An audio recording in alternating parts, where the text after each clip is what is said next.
18वीं लोकसभा के निर्वाचन के बाद और इस नए संसद भवन के बनने के बाद आज मैं पहली बार बोलने के लिए खड़ा हुआ हूं। आपने मुझे मौका दिया, उसके लिए बहुत बहुत धन्यवाद देता हूं।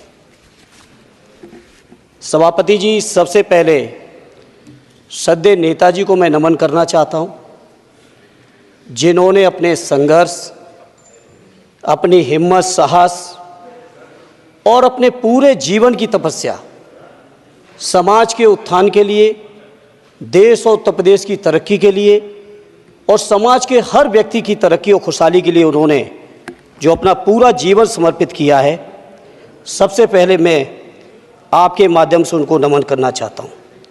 माननीय सभापति महोदय, श्रद्धेय नेताजी ने हम लोगों को अपने समाजवादी विरासत में इंसाफ और इंसानियत, न्याय और हक की लड़ाई करना सिखाया है और उस लड़ाई को हम लोग बखूबी अपने नेता आदरणीय अखिलेश यादव जी के नेतृत्व में शानदार तरीके से उस विरासत को न केवल लड़ रहे हैं, बल्कि नेताजी के हर सपने को पूरा करने तक हम लोग चुप बैठने वाले नहीं हैं। सभापति महोदय, बजट एक व्यापक विषय है और जब इस विषय के बारे में सोचते हैं तो समझ में नहीं आ रहा कि कहां से शुरू करें, क्योंकि देश में आज कोई वर्ग नहीं बचा है।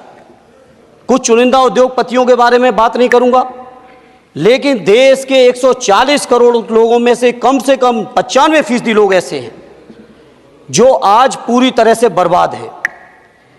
एनडीए की यह सरकार 11वां बजट पेश कर रही है, लेकिन इस 11वें बजट के बावजूद अगर मैं देखता हूं तो समाज की जो गरीबों के लिए सबसे ज़्यादा ज़रूरी चीज़ें हैं, स्वास्थ्य का है तो स्वास्थ्य 2023 और 24 में बजट घटा दिया है। किसानों का बजट जहां यूपीए के सरकार के समय 2014 तक 5.5 था, वहीं 24 आते आते ये 3.15 रह गया है। शिक्षा का बजट जहां 2013 में 4.77 था, आज 23-24 आते आते ये 2.5% रह गया है। इसी तरह से जितनी भी ज़रूरी चीज़ें हैं, सभापति महोदय, मुझे कहने में कोई संकोच नहीं, ये जो बीजेपी की एनडीए की सरकार है, ये सरकार पूरी तरह से गरीब विरोधी, किसान विरोधी, नौजवान विरोधी, बुनकर विरोधी, छात्र विरोधी, दलित विरोधी, पिछड़ा विरोधी, मजदूर विरोधी, जितनी भी अगर उपाधियां दी जाएंगी सभापति महोदय वो कम है। और मैं कोई राजनीतिक भाषण नहीं दे रहा हूं, मैं उदाहरण सहित आपको जब नंबर आए तो बोल देना, और हमें पता है आपका नंबर भी नहीं आएगा आपकी पार्टी में, ये भी पता है हमें। सभापति महोदय, श्रद्धेय नेताजी ने हमेशा कहा है कि चुनाव में या जनता के बीच किया हुआ वादा अगर आप पूरा नहीं करते हैं तो वो भी एक सबसे बड़ा भ्रष्टाचार है, और उस भ्रष्टाचार में अगर किसी ने वर्ल्ड रिकॉर्ड बनाया है तो बीजेपी की और एनडीए की सरकार ने बनाया है। सभापति महोदय, 2014 के चुनाव के समय प्रधानमंत्री जी ने वादे किए कि 2 करोड़ रोजगार हर साल मिलेंगे। स्वामीनाथन जी, जिनको भारत रत्न दिया है, सरकार को मैं धन्यवाद देता हूं, लेकिन वो धन्यवाद अधूरा है जब तक उनकी सिफारिशों को नहीं मानते हो।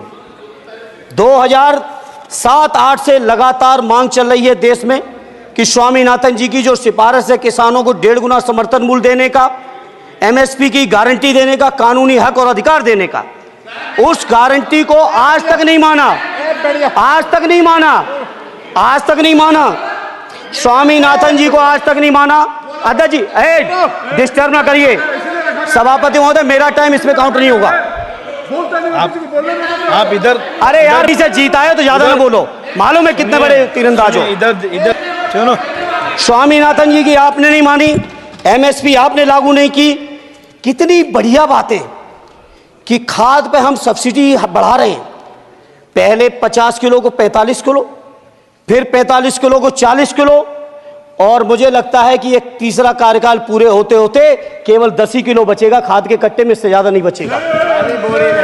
मंडी एक नहीं बनाई, आत्महत्या इतनी कर रहे हैं किसान, और किसान अगर अपनी एमएसपी की मांग करते हैं, हजारों किसान यहीं दिल्ली की सीमा पर मारे जाते हैं। और आप सोचते हो कि आपकी बात को कोई समझेगा नहीं। सभापति महोदय, नौजवानों को कितना गुमराह किया गया। नौजवानों से कह दिया गया हर साल 2 करोड़ रोजगार। मैं आज सवाल पूछता हूं अपने नौजवानों की ओर से, बताएं भारतीय जनता पार्टी के लोग, सरकार में बैठे लोग, 10 साल आपने राज कर लिया है, आखिर 20 करोड़ नौजवानों को रोजगार कहां है? अरे छोड़िए यार, अबे कोई नोटिस नहीं लेता तुम्हें, छोड़ो कोई नोटिस नहीं लेगा तुम्हें। 20 करोड़ नौजवान के रोजगार का हिसाब कहां है? आज 11वें बजट में जब याद आई तो वो भी ट्रेनिंग की बात करते हो। मैं कहना चाहता हूं IIM, IIT के नौजवानों को रोजगार नहीं दे पा रहे हो। आप सोच रहे हो इंटर्नशिप के इस छोटे से शगुफे से नौजवान खुश होंगे? देश के नौजवान खुश होने वाले नहीं है। सभापति महोदय, शिक्षा के मसले पर लगातार बजट घटाया जा रहा है, लगातार सरकारी शिक्षा कम की जा रही है, और ये बीजेपी की सरकार की लगातार प्रयास है कि नौजवान शिक्षित होंगे तो सवाल पूछेंगे। देश की JNU से लेके BHU से लेके MU से लेके जितने बड़े संस्थान हैं, सारे संस्थानों को बर्बाद कर दिया है। एक भी दलित, एक भी पिछड़े, कहीं आपका वाइस चांसलर नहीं है। लगातार जितने भी आपके professor, associate professor, assistant professor की नियुक्तियों में RSS का जब तक कोई फंडामेंटल कोर्स नहीं करेगा, बेसिक कोर्स, तब तक उसकी नियुक्ति नहीं होगी। आप क्या सोच रहे हो देश नहीं देख रहा है नौजवान? UGC का बजट लगातार कम किया जा रहा है। मेरा खुला आरोप है इस सरकार पर कि ये सरकार शिक्षा को प्राइवेट करके, शिक्षा को मुट्ठी भर उद्योगपतियों के हाथों में देके, शिक्षा को चुनिंदा लोगों के हाथ में देके, देश के 140 करोड़, जिसमें मैं समझता हूं 90% लोग गरीब हैं, उन गरीबों के हाथों से शिक्षा को छीनने का ये जो आपकी सरकार षड्यंत्र कर रही है, इसके लिए हम लोग इस मौके पे विरोध करते हैं। लगातार फीस बढ़ा रहे हैं, शिक्षकों की कमी है, रोजगार आप दे नहीं पा रहे हो, सामाजिक असमानता। सभापति महोदय, 2014 में जिस समय सरकार बनी थी NDA की, उस समय देश की जितने भी जो आर्थिक चीजें थी, जो वेल्थ थी, उसमें पिछड़ों की हैसियत 17% थी, 17%, और आज 10 साल की NDA की सरकार के बाद पिछड़ों की आर्थिक हैसियत हो गई है केवल 9%। मैं कहना चाहता हूं चुनौती के साथ, वित्त मंत्री अपने जवाब में बता दें, अनुसूचित जनजाति का एक भी व्यक्ति देश में अरबपति हो तो बता दो, एक भी अरबपति हो तो बता दो, एक भी दलित को अरबपति आपने बना दिया हो तो बता दो, एक भी पिछड़े को बना दिया हो तो बता दो। आप जवाब में दे देना, आप डेटा दे देना, आप डेटा दे देना, हमारी दबाव नहीं रुकेगी। सभापति महोदय, जब बीजेपी की सरकार, जब बीजेपी के लोग विपक्ष में रहे तो OPS की बातें किए। 10 साल से आप सत्ता चला रहे हो, 11वां बजट पेश कर रहे हो, पूरा देश आज OPS के लिए, सरकारी कर्मचारी परेशान है, कहीं OPS की चर्चा नहीं है, पुरानी पेंशन की कोई चर्चा नहीं है। सभापति महोदय, पुरानी पेंशन तो पुरानी पेंशन, हम मांग करते हैं, बहुत बड़े राष्ट्रभक्त आप बनते हो, मैं मांग करता हूं देश के पैरामिलिट्री फोर्सेस को आप पुरानी पेंशन दीजिए। मैं मांग करता हूं, आप राष्ट्रभक्त हैं ना, सीमा पे जो सुरक्षा कर रहे हैं, जो शहादत झेल रहे हैं, मेरी मांग है कि आप उनकी OPS दीजिए। वो आप OPS नहीं दे पाओगे। इसी तरह से सभापति महोदय, देश के अंदर बहुत से ऐसे संविदा कर्मचारी, एक से एक बढ़िया फार्मूला, अब कानूनन मंडल आयोग लागू हो गया तो कैसे पिछड़े दलितों को रोकें? तो संविदा कर्मी की प्राइवेट कंपनी, प्राइवेट आपने आउटसोर्सिंग कर दी। आउटसोर्सिंग के कारण से देश के सारे दलित, सारे पिछड़े, सारे आदिवासी आपकी सेवाओं से बाहर हो गए, उनके पास कोई कानूनी हक नहीं। तो ये जो आरक्षण को खत्म करने के तरह तरह के जो आप लोग षड्यंत्र अपना रहे हो, इस षड्यंत्रों को देश का जनमानस पूरी तरह से जान भी चुका है, पहचान भी चुका है, और इसीलिए उत्तर प्रदेश से तो आपको कर ही दिया है बाहर, देश से भी बाहर जल्दी करेंगे, और हमारे साथी मिलकर दूसरे प्रांतों से भी बाहर करेंगे। इसी तरह सभापति महोदय, हम मांग करते हैं, आप सोचिए, उत्तर प्रदेश अकेले के अंदर, देश के हालात मुझे नहीं पता और बदतर होंगे, अकेले उत्तर प्रदेश में 1000 से ज्यादा शिक्षा मित्र आत्महत्या कर चुके। सभापति महोदय, कोई सरकार के कान पे जू नहीं रेंग रही है, किसान आत्महत्या कर रहे हैं, इन्हें कोई मतलब नहीं, अनुदेशकों को तनख्वाह नहीं मिल रही है समय से, कोई मतलब नहीं, आंगनबाड़ी महिलाएं परेशान हैं, इनको कोई मतलब नहीं। सभापति महोदय, आपकी आशा बहुएं आपकी ये रसोईया महिलाएं, आपकी आंगनवाड़ी, पंचायत सहायक, रोजगार सेवक, मैं समझता हूं सभापति महोदय यहां बैठे हर सदस्य के पास इनके क्षेत्रों का ये डेलीगेशन जरूर मिलता होगा और मांग करता होगा कि कम से कम हमारा मानदेय बढ़ाया जाए, हमें स्थायी किया जाए। सभापति महोदय, इसके लिए सभापति महोदय मेरी पार्टी के किसी भी मेंबर से हम नंबर कम कर लेंगे, टाइम, मेरा टाइम बढ़ा दीजिए, बढ़ा दीजिए, कोई भी मेंबर हमारे लिए दे देंगे टाइम, हम लोग। इसलिए सभापति महोदय इन सभी समस्याओं के लिए मैं आपसे कहना चाहता हूं कि इनका समाधान करिए, और नहीं समाधान करेंगे तो अभी तो बैसाखी पे बन गए, बिहार और आंध्रा को पैकेज देखे फिर देश में कितने राज्यों को पैकेज दे पाओगे। अरे वित्त मंत्री जी, उत्तर प्रदेश से आते हो, इतना भी हक नहीं कि पूरे बजट भाषण में एक बार उत्तर प्रदेश का नाम आ जाता। इतना अयोध्या से नफरत हो गई, अयोध्या से अवधेश जी क्या जीत गए, आप लोगों को इतनी नफरत हो गई कि एक भी उत्तर प्रदेश का एक बार भी नाम नहीं आया सभापति महोदय।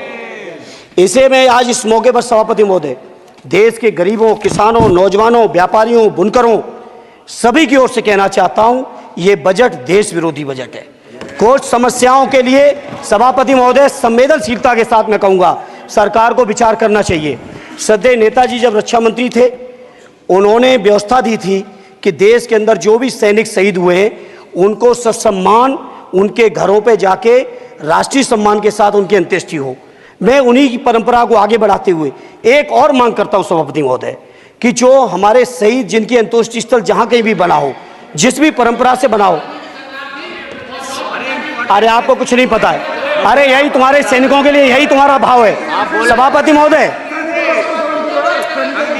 आप बोले सर। सभापति महोदय, मेरा अनुरोध है अग्निवीर की योजना खत्म की जाए। ये 4 साल के सैनिक से देश की उतनी मजबूत रक्षा नहीं हो सकती। नौजवानों को गुमराह करके केवल 4 साल, उन्हें दो ना 60 साल तक रिटायरमेंट, 4 साल बाद वो कहाँ नौकरियां ढूंढेंगे। इसे मेरी मांग है अग्निवीर की योजना खत्म की जाए।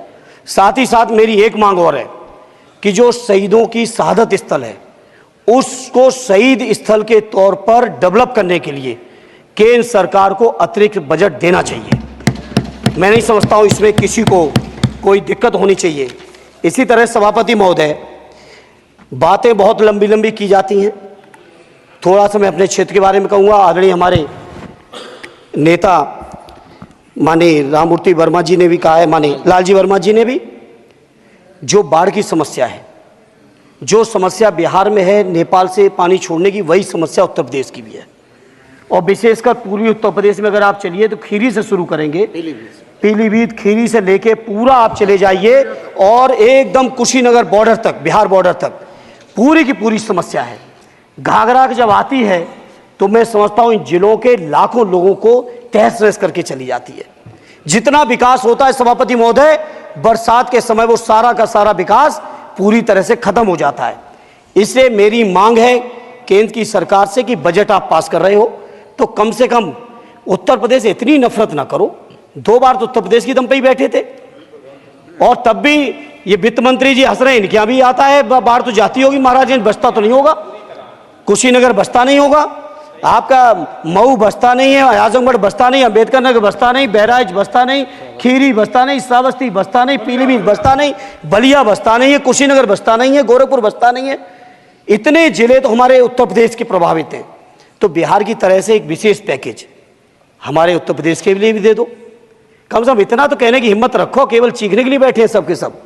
सभापति महोदय, दूसरा एक मैं बात, हमसे पूर्व जो सांसद रहे हमारे आजमगढ़ के, बड़ी लंबी लंबी बातें की, गोरखपुर से आजमगढ़ होते हुए बनारस तक का हमने रेलवे लाइन स्वीकृत करा दिया। सभापति महोदय, मैंने जब पता किया अधिकारियों से तो सच्चाई ये है कि अभी उस पर एक भी पैसे का बजट का आवंटन नहीं है, नहीं है बजट का आवंटन। हाँ, आज आप ही ने तो पेश किया बजट, आप ही तो साइन किए हो, निर्मला जी ने तो किया नहीं होगा, आप ही ने किया होगा। तो सभापति महोदय, उस पर बजट भी आए, उस पर बजट भी आना चाहिए। दूसरा सभापति महोदय, ये जो समस्या है बाढ़ वाली, मैं समझता हूं कोई अकेले मेरी नहीं है, मेरे अकेले क्षेत्र की नहीं है। जो भी संवेदनशील व्यक्ति होगा इस पर जरूर गंभीरता से सोचेगा, उसको सोचे। इसी के साथ मैं अपनी पार्टी की ओर से इस जन विरोधी बजट का पुरजोर विरोध करता हूं। बहुत बहुत धन्यवाद।